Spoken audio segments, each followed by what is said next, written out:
रानी सत्यवती बजैले पनि नजिकैको तालमा मृगको रूप धारण गरिन्। तर विडम्बना साँच्चीकैको मृग सम्झेर राजाले धनुष प्रहार गरे।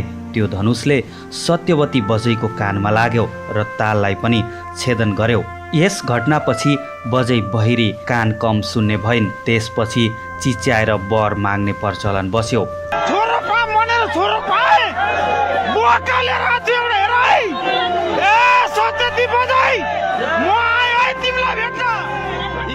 सत्यवती बजैसँग वर मागिसकेपछि पछाडि फर्केर हेर्नु हुँदैन।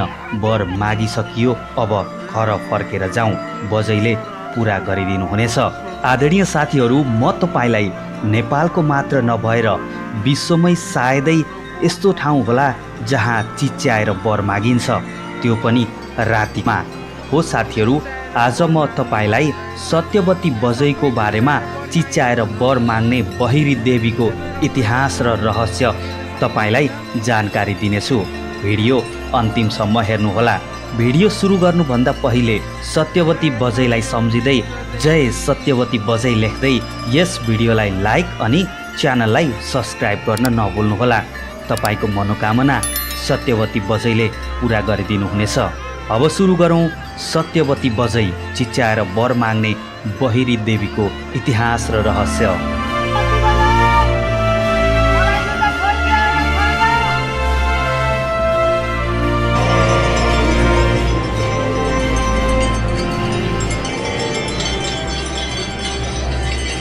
नेपालको पाल्पा जिल्लामा एउटा यस्तो अलौकिक धार्मिक स्थल छ जहाँ भक्तजनहरू मौन प्रार्थना होइन बरु चिच्याएर आफ्ना मनोकामना पूरा गराउँछन्। यो हो सत्यवती बजैको मन्दिर। यो परम्परा सुन्दैमा रहस्यमय लाग्छ।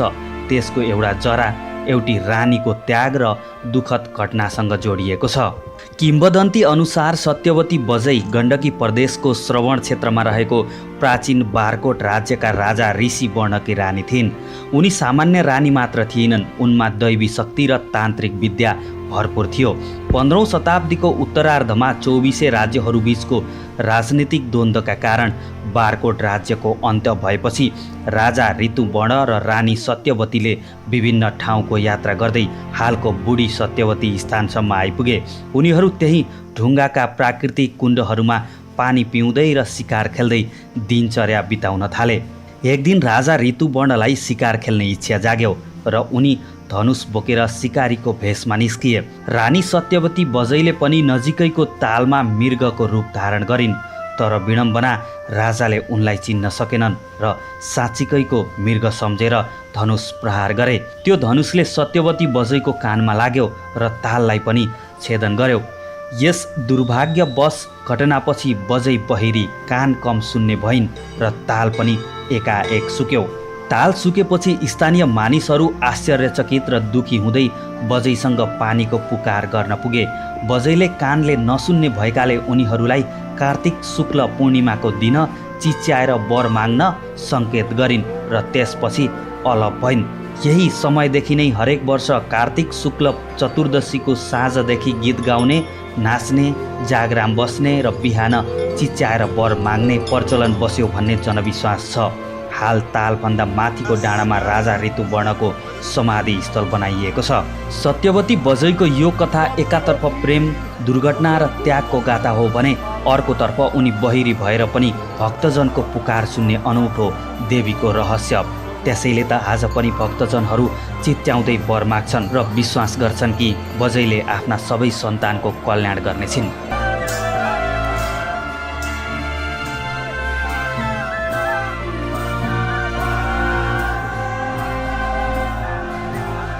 पाल्पाको तिनाउ गाउँपालिकामा अवस्थित यस रहस्यमय धार्मिक स्थल सत्यवती बजैको मन्दिर नेपालमा मात्र होइन, छिमेकी राष्ट्र भारतमा पनि यसको ख्याति फैलिएको छ।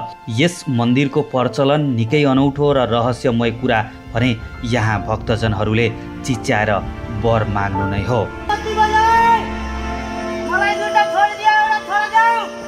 हरेक वर्ष कार्तिक पूर्णिमाको अवसरमा यहाँ ठुलो मेला लाग्छ। रातभर जागराम बसी भक्तजनहरू बाँसको लिङ्गो तालको छेउमा गाड्छन्। भोलिपल्ट बिहान स्नान गरेर त्यही लिङ्गोमा फुल प्रसाद चढाएर चिच्याएर वर माग्ने गरिन्छ। हो, बजैको कान कम सुन्ने भएकाले चिच्याउनु पर्छ रे। चिच्याएपछि मात्र बजैले सुन्नुहुन्छ र हाम्रो पुकार पनि पुरा गरिदिनुहुन्छ भन्ने जनविश्वास छ।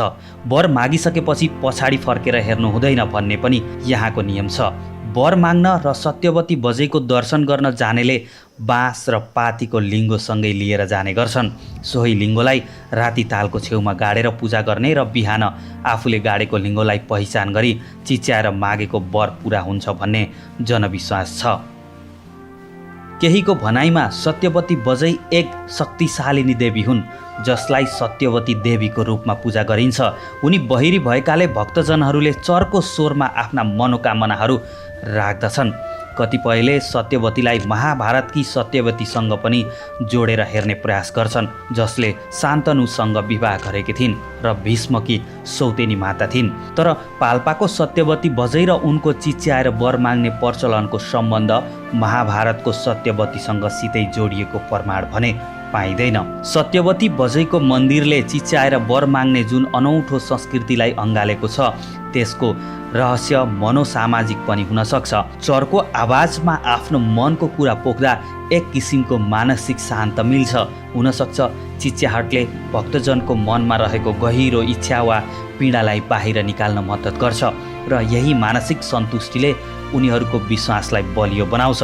सत्यवती बजैको मन्दिर केवल एउटा धार्मिक स्थल मात्र होइन, यो त एउटा यस्तो परम्पराको प्रतीक हो जहाँ आस्था र विश्वासको धागोले मानिसहरूलाई एकै ठाउँमा बाँधेको छ। बजैको रहस्य जेसुकै होस्, उनको चिच्याहटमा निहित शक्तिको अनुभूत गर्न आज पनि हजारौँ भक्तजनहरू यहाँ आइपुग्छन्। सत्यवती बजैको इतिहासका पानाहरूमा पूर्ण सत्य लुकेको होला वा नहोला, तर यहाँको आस्था, चिच्याहट र विश्वासको परम्पराले यस मन्दिरलाई सधैँ रहस्यमय र विशेष बनाइरहनेछ। जय सत्यवती बजै, सत्यवती बजैको जय होस्। आदरणीय साथीहरू, सत्यवती बजैको मन्दिरसम्म कसरी पुग्ने म अर्को भिडियोमा तपाईँलाई सम्पूर्ण जानकारी दिनेछु। आजको यो भिडियो तपाईँलाई कस्तो लाग्यो? जस्तो लाग्यो त्यस्तै कमेन्ट गर्न नभुल्नुहोला। जाँदा जाँदै कमेन्टमा जय सत्यवती बजै लेख्न पनि नभुल्नुहोला। तपाईँको मनोकामना सत्यवती बजैले पुरा गर्नुहुनेछ र यस च्यानललाई सब्सक्राइब पनि गर्न नभुल्नुहोला। अब हाम्रो भेट अर्को भिडियोमा हुनेछ। जय नेपाल।